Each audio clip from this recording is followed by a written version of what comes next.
आइए त्रिकोणमिति का एक बहुत ही शानदार क्वेश्चन लेकर के आए हैं, जिसमें 30 डिग्री के लिए सभी त्रिकोणमितीय अनुपात को निकालना है। तो 30 डिग्री के लिए सभी त्रिकोणमितीय अनुपात निकालने के लिए सबसे पहले आपको एक समबाहु त्रिभुज की रचना करनी होगी। तो हमने क्या किया कि एक समबाहु त्रिभुज बनाया। समबाहु त्रिभुज का खासियत होता है कि प्रत्येक कोण 60 डिग्री का होता है। तो ए बी सी एक समबाहु त्रिभुज हो गए, यह भी 60, यह भी 60 और यह भी 60। लेकिन प्रश्न के हिसाब से हमको 30 डिग्री का त्रिकोणमितीय अनुपात बनाना है। तो हम यहाँ से एक शीर्षलंब डाल दिए। तो यह जानते हैं कि शीर्षलंब कोण को 2 बराबर कोणों में बांट देता है। तो यहाँ 30 डिग्री हो गया।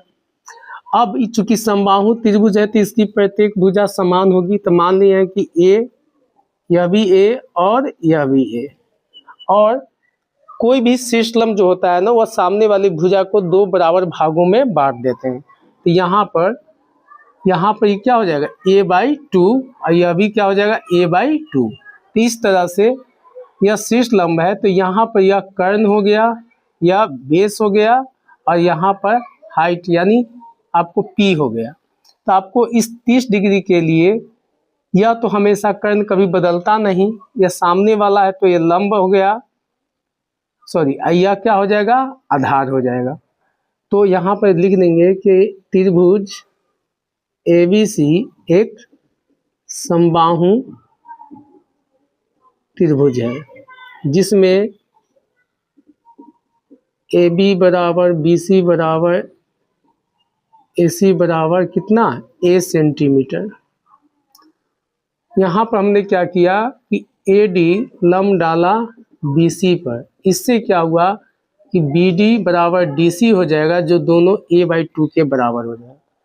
तो अब त्रिभुज ABD में आपको H बराबर हो गया A, P बराबर हो गया a/2। आपको B मालूम नहीं है तो B निकालेंगे। तो B = होता है √h² - p²।